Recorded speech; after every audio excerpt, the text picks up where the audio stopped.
Umurku saat ini 17 tahun dan telah duduk di kelas 2 SMA. Aku seorang laki-laki yang biasa-biasa saja, tidak terlalu populer di kalangan para gadis-gadis.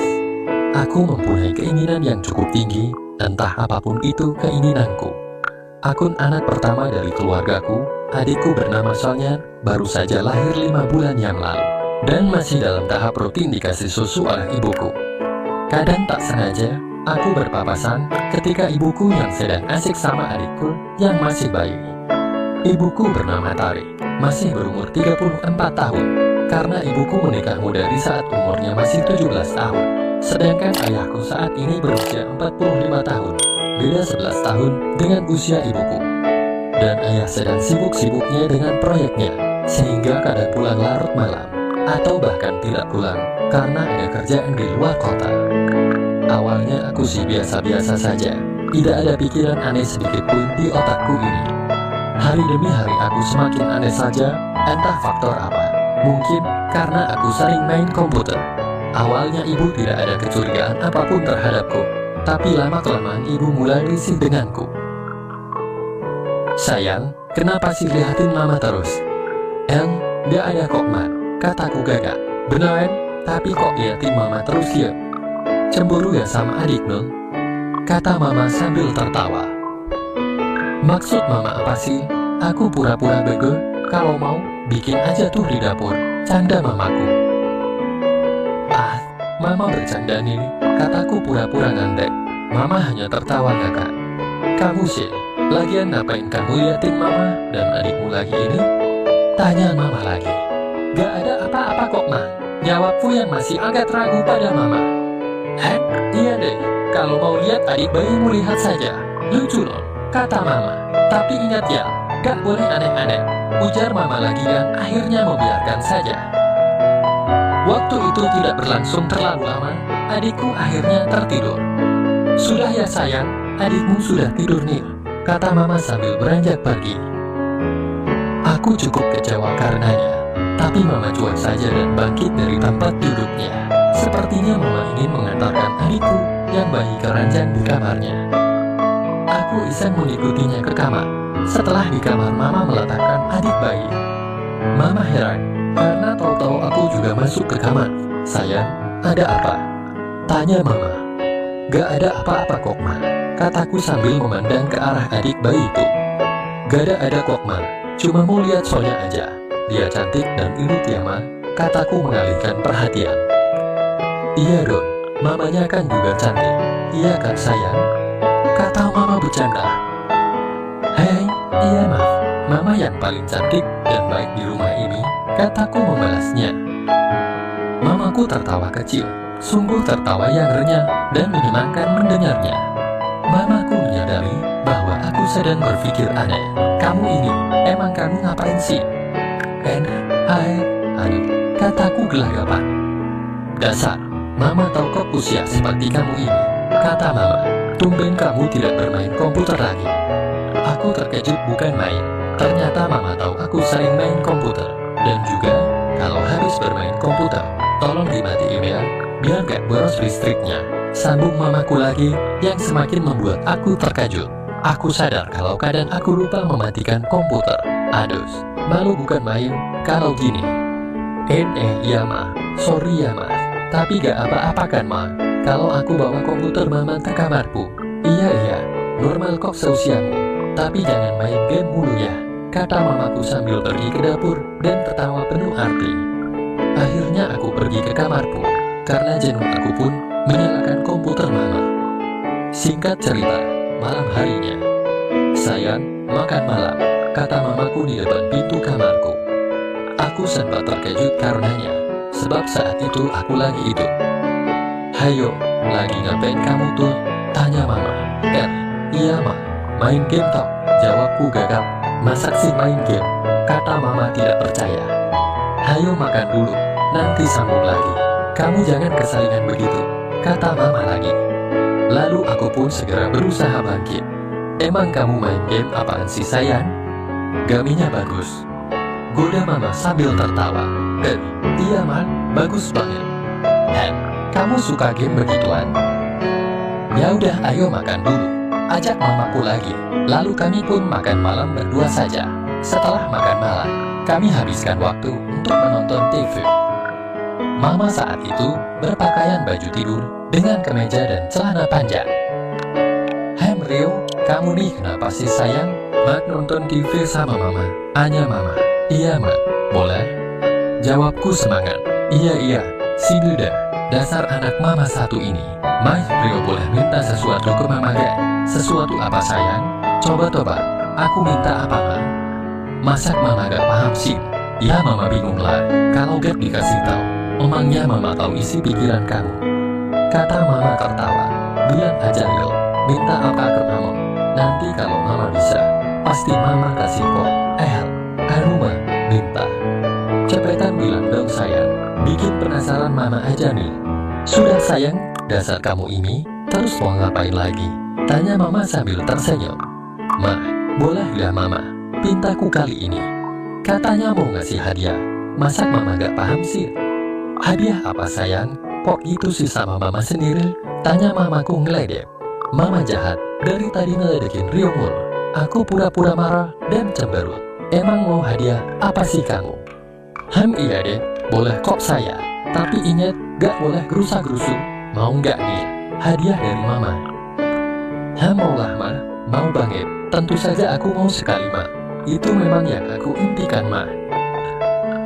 Dasar kamu ini, sudah besar tapi masih manja saja. Dan saat itu, tiba-tiba terdengar suara pagar digeser, petanda papa pulang. Dengan segera mama membereskan barang-barang yang di lantai, dan aku berlari ke kamarku. Sial, belum sempat gerutuku. Aku dapat mendengar percakapan mereka samar-samar dari kamarku. Sudah pulang pak? Enggak, baru pergi ya iyalah baru pulang. Kata papa tertawa diikuti mama. Gimana di rumah? Baik-baik aja kan? Katanya sambil menuju ke ruang tamu. Iya pak, baik-baik aja kok. Kata mama tenang menutupi masalahnya. Mandi dulu Cipa, bau tuh papa seharian gak mandi, mau dibuatin kopi, ujar mama. Lalu papa beranjak dari sana, papa mengiyakan untuk pergi mandi, sehingga mama bisa lanjut beres-beres.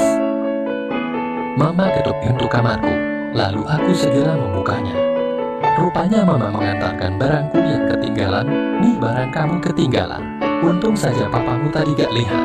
Lain kali hati-hati dong sayang, kata mama. Iya mak, sorry buru-buru, tapi kecewa nih mak, kataku sekenanya. Ya mau gimana lagi dong sayang, papamu sudah pulang tuh, jawab mama cuy. Papa lagi mandikan mak, kayaknya bisa tuh kita mak. Bisa apa sih sayang, kamu ini ada-ada saja. Sudah kamu jangan bawel gitu. Lain kali ya sayang, kamu tuh jangan ngawur gitu, kata mama yang kulihat wajahnya cukup kecewa. Iya deh mak, tapi makasih ya mak, sudah mau berikan apa yang aku mau, walau belum sepenuhnya. Semoga besok hadiahnya bisa full ya mak, pintaku padanya. Ya tergantung sis, tapi asal kamu nurut sama mama, pasti mama akan kasih semuanya hadiah itu. Iya man, aku janji akan selalu nurut sama perkataan mama. Tapi lihat besok ya, dasar kamu ini, kata mama seraya pergi dan menutup pintu kamarku. Esok harinya, mama bangun pagi seperti biasanya. Mama beres-beres rumah dan menyiapkan sarapan untuk suami dan anak-anaknya. Saat mama sibuk sedang memasak di dapur, lalu aku menghampirinya. Kamu kenapa sayang? Kata mamaku. Aku hanya diam dan mematung sembari melihat mama saja. Kamu ini, bukannya mandi malah matung di situ. Ntar kamu terlambat loh sekolahnya. Bentar ma, habis bangunin, enaknya lihat mama masak. Mama lanjutin aja deh masaknya. Tapi nanti habis pulang sekolah, Rio minta hadiah yang tertunda itu ya ma, pintaku. Mama tidak menjawab dan terus melanjutkan memasaknya. Singkat cerita, sepulangnya aku sekolah, aku mengetuk pintu. Main Rio pulang, ternyata mama sedang mencuci baju di belakang. Lalu mama membuka pintu.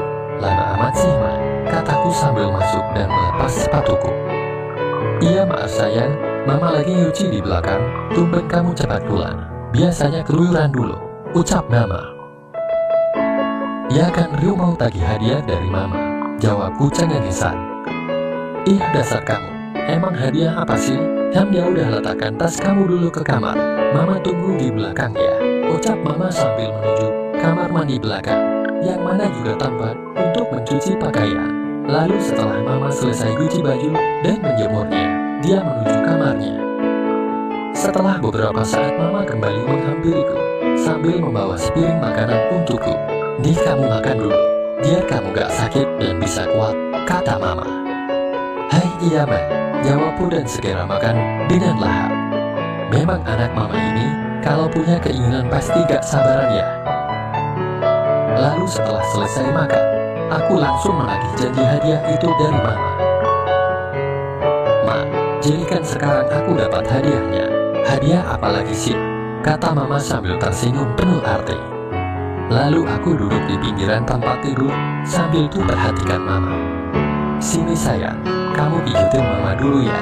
Badan mama capek banget, pijitin dulu ya," kata mama. "Heng, Rio beneran dikasih hadiah gak sih Man? Apa cuma janji-janji palsu mama saja?" "Yang sabarlah sayang, apa sih yang gak buat anak mama ini? Tapi mama dipijitin dulu ya. Mama cap lo habis nyuki. Nanti hadiahnya setelah kamu pijitin mama. Gimana? Kamu mau gak?" "Ya udah deh Ma, aku nurut sajalah. Asalkan mama serius gak janji-janji doang." "Iya loh sayang, kamu nurut saja sama mama ya." Bersambung next ke part selanjutnya ya. Apakah Rio beneran dikasih hadiah beneran? Apa hanya janji doang? Halo. Selamat pagi teman-teman semuanya, sahabat subscriber dimanapun berada. Ya, kalau menyimaknya pagi, kalau malam ya selamat malam, kalau muternya siang ya selamat siang. Pokoknya disesuaikan dengan apa yang ada di pikiran kamu. Kok pikiran toh? Maksudnya keadaan kamu, kalau sore ya sore. Ya, bagaimana kabarnya? Semoga sehat selalu ya, tidak kurang suatu apapun. Masih di channel sini, Cerpen Romantis Channel ya. Ya, kali ini biasanya cerpennya saya bacakan. Ini kamu baca sendiri ya. Dibaca sendiri sambil mendengarkan suara cemprengku ini. Kalaupun suara cemprengku ini mengganggu telinga kamu, bisa dikecilin itu volume kamu ya, volume HP-mu begitu. Dihabiskan, dikecilin, nah, nanti sudah tidak terdengar lagi suaranya. Dan kamu bisa konsentrasi untuk membaca cerpennya. Oh, sudah tahu? Tidak terdengar tahu ini suaranya?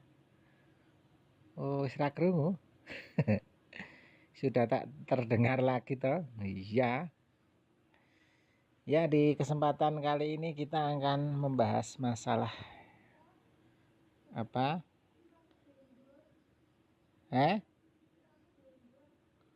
Udah ngopo?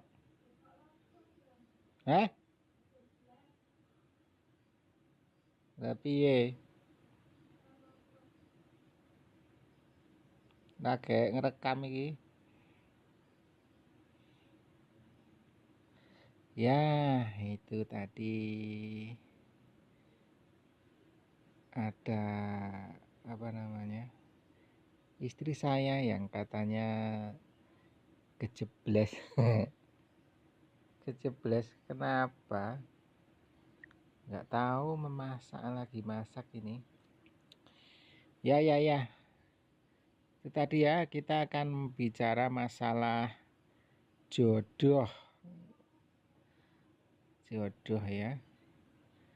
Kamu yang belum punya jodoh, belum ketemu jodohnya, semoga segera ketemu. Jodoh bisa datang dengan cara tak terduga bagi mereka yang sabar menantinya. Sabar ora kowe? Sabar ndak kamu? Namun mungkin untuk sebagian orang yang memiliki pengalaman dengan pertanyaan kapan nikah, bisa bikin hidup nggak tenang. Ya toh, biasanya kan kalau sama teman-teman, ketemu teman-teman itu, kalau belum nikah sering ditanyain, kapan nikah, kapan nikah. Dan itu membuat kita yang belum menikah jadi gimana begitu. Pertanyaan kapan tersebut terkadang menjadi hal yang dihindari, bahkan bikin kesal sebagian orang yang tengah menanti jodoh. Tak jarang bisa mempengaruhi mood dan perasaan seharian penuh. Atau moodnya jadi gimana begitu ya. Tapi ada juga yang ini apa, cuek. Mengenai jodoh itu cuek saja, itu juga banyak ya. Cuek maksudnya belum punya jodoh terus ditanyai temen-temennya cuek. Itu juga lebih baik, sebab perasaan ini mungkin dirasakan bagi mereka yang sulit mencari pasangan atau mereka yang sulit untuk jatuh cinta. Ketika jodoh nggak kunjung datang, perasaan cemas dan tak tenang pun mulai menghampiri. Meski demikian, jangan sampai kamu frustrasi ya. Kamu harus tetap sabar menghalau galaumu, sebab Tuhan telah menetapkan jodohmu. Menghalau galaumu, dihalau galaunya. Ya, nanti suatu saat akan ketemu jodohnya, jodohmu. Jadi nggak usah khawatir, karena Tuhan sudah menetapkan jodoh kita itu siapa, jodohmu siapa, itu sudah ditetapkan. Jangan hanya menunggu, lantas kamu menjadi larut dalam kegalauan. Tetap beraktivitas dan kerjakan apa yang menjadi tanggung jawabmu. Dengan memiliki berbagai aktivitas bisa membuat waktu menunggumu jadi lebih bermanfaat. Pasalnya, perkara jodoh memang hal yang misterius. Kita tak pernah tahu dengan siapa kita akan berjodoh. Gunakan ya waktunya. Waktumu digunakan dengan sebaik-baiknya untuk bekerja, beraktivitas, sembari menunggu jodoh. Sebab ini menjadi hal yang sangat misterius. Siapa jodoh kita, kita pun tidak tahu. Terkadang orang yang sangat dekat dengan kita menjadi jodoh kita. Misalkan tetangga sebelah rumah, ataupun teman kita yang sehari-hari bersama, yang katanya teman-teman tapi nyatanya bisa menjadi jodoh. Itu juga ada dan banyak begitu ya. Daripada hanya sibuk galau dan bikin hati cemas, kamu harus mengiringi dengan doa dan berusaha menjemput jodoh. Percayalah, Tuhan akan mempertemukan dengan jodoh terbaikmu. Ya, begitu. Harus percaya jodoh akan tiba pada waktu yang pas, pada waktu yang tepat. Tepat dan pas, pas dan tepat. Ya tak? Ibaratnya kalau jodoh itu terkadang kita sudah melanglang buana kemana-mana, ternyata jodohnya di dekat kita. Atau mungkin juga ada suatu kisah banyak yang di media ya toh, itu sudah pacaran 10 tahun atau bahkan 15 tahun, dia menikahnya sama orang lain. Katanya jagain jodohnya orang. Itu kan banyak juga kisah tersebut ya, kisah tersebut. Kok bisa ya? Ya itulah rahasia Tuhan. Kita tidak tahu ya. Bersabar dalam menanti jodohnya, sembari memperbaiki dan memantaskan diri. Ya termasuk dandan itu, memperbaiki diri dan memantaskan. Dandan.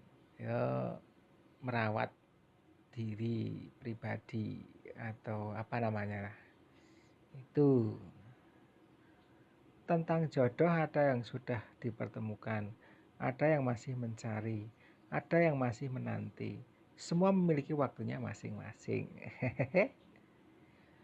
Ada saatnya kamu memperjuangkan dan diperjuangkan oleh seseorang. Bersabarlah dan fokuslah untuk memantaskan dirimu. Yakinlah Allah akan hadirkan dan tunjukkan penyempurna ibadahmu. Iya, harus itu. Sekali lagi, memantaskan diri itu sangat penting ya. Selalu tampil rapi itu juga salah satu bentuk ikhtiar untuk mencari jodoh. Seorang pria mendambakan wanita yang sempurna, dan begitu juga wanita mendambakan sosok pria sempurna. Namun mereka tidak tahu bahwa Tuhan telah menciptakan mereka untuk saling menyempurnakan satu sama lain. Iya, terkadang jodoh itu nggak ngerti ya. Laki-lakinya ganteng, ceweknya biasa. Atau sebaliknya, wanitanya seperti bidadari, laki-lakinya seperti bidadara. Atau seperti itu. Nah, itu juga ada. Ya, makanya harus berhati-hati dan selalu berdoa untuk mendapatkan jodoh. Jika dia bukan jodohku, maka jauhkanlah dia dari pikiranku dan dekatkanlah orang yang memang benar jodohku. Wah, itu suatu doa ya. Doa untuk yang sedang mencari jodoh. Semoga kamu cepat ya menemukan jodohmu. Dan rasa-rasanya perjumpaan kita sampai di sini dulu. Jumpa lagi di lain waktu. Namaku Heri. Aku pekerja formal yang bergerak di bidang jasa. Usiaku beranjak 27 tahun. Dan istriku seorang ASN di salah satu instansi tidak jauh dari tempat tinggal kami. Sebut saja Juli, usianya beranjak 25 tahun. Kami menikah baru 1 tahun silam. Pagi ini aku akan berkunjung ke rumah mertuaku bersama istriku. Kebetulan sudah lama kami tidak berkunjung ke rumah mertua. Sekaligus mau menjemput adik ipar yang katanya mau melanjutkan sekolahnya, yang dulu sempat tertunda 1 tahun setelah lulus SMP. Sebut saja Sari. Sari adalah anak paling bungsu dari 3 bersaudara. Sari gadis desa yang tergolong ramah, sopan, dan periang. Aku dan Sari tidak begitu akrab, lantaran kami jarang sekali bertemu. Suasana di desa mertuaku begitu sejuk dan indah. Suasana desa yang masih begitu alami, jauh dari keramaian. Tidak ada kendaraan lalu lalang seperti yang sering kami jumpai di kota. Aku pun betah berlama-lama tinggal di sana. Apalagi saat jalan-jalan bersama Sari, menyusuri alam pedesaan yang asri itu. Sari gadis desa yang tergolong cantik dan anggun. Kecantikannya di atas rata-rata gadis seusianya di desa itu. Tak heran banyak laki-laki seusianya berlomba-lomba ingin mendapatkannya. Namun kecantikannya tidak lantas menjadikan dia sombong. Dia tetap rendah hati. Kecantikan Sari lebih mencolok dibanding kedua kakaknya. Sari lebih tinggi dari kakaknya. Kulitnya putih bersih dan terlihat sangat anggun. Tak terasa 1 minggu sudah aku tinggal di rumah mertua. Waktu liburan pun selesai. Sore itu kami akan kembali ke Jakarta bersama Sari. Sari ingin melanjutkan sekolah favoritnya yang kebetulan tidak jauh dari tempat tinggal kami. Pukul 4 sore, kami berpamitan untuk pulang ke Jakarta. Dalam perjalanan, kami disuguhi panorama indah sepanjang perjalanan desa itu. Kami pun banyak bercerita tentang banyak hal kepada Sari, tentang kehidupan di ibu kota. Kami bercanda tawa sepanjang jalan, agar Sari sedikit akrab denganku tentunya. 5 jam perjalanan kami pun sampai di Jakarta. Sesuatu hal yang baru buat Sari hidup di ibu kota. Tentunya begitu banyak lalu lalang kendaraan yang memadati setiap jalan di ibu kota. Hari kedua, Sari terlihat tidak betah hidup di ibu kota yang bising ini. Namun kami pun selalu menghiburnya agar Sari terbiasa hidup di keramaian ibu kota. Lama-kelamaan, Sari mulai betah tinggal di ibu kota bersama kami. Setelah Sari menemukan banyak teman di sekolahnya, berangkat dan pulang sekolah pun, Sari sudah tidak lagi diantar jemput olehku. Terkadang berangkat sekolah bersama teman sekelasnya. Hanya sesekali saja ketika aku tidak sedang bekerja. Suasana rumah pun menjadi hangat setelah kehadiran Sari tinggal di rumah kami. Rumah kami terasa sepi lantaran kami belum dikaruniai keturunan selama hampir 1 tahun kami menikah. Kini jadi ramai karena ada Sari. Sari adik iparku terlihat lebih sabar dibanding istriku. Sari lebih harmonis ketimbang istriku. Tak jarang aku dan Sari sering bercanda tawa. Itu membuat kami lebih akrab. Tak terasa, sudah 2 tahun Sari tinggal bersama kami. Namun ada yang aneh belakangan ini. Aku lebih betah jika bercanda tawa bersama Sari. Apalagi ketika kami bercanda tidak luput dari kejailanku terhadap Sari. Tentunya itu semua terjadi tidak sepengetahuan istriku. Hal itu tidak lantas membuat Sari marah atau kesal terhadap kejailanku. Padahal itu sering terjadi tiap kali kami bercanda. Kediamannya menjadikan sebuah tanya dalam benakku. Apakah Sari memang sengaja membiarkan kejailanku terhadapnya?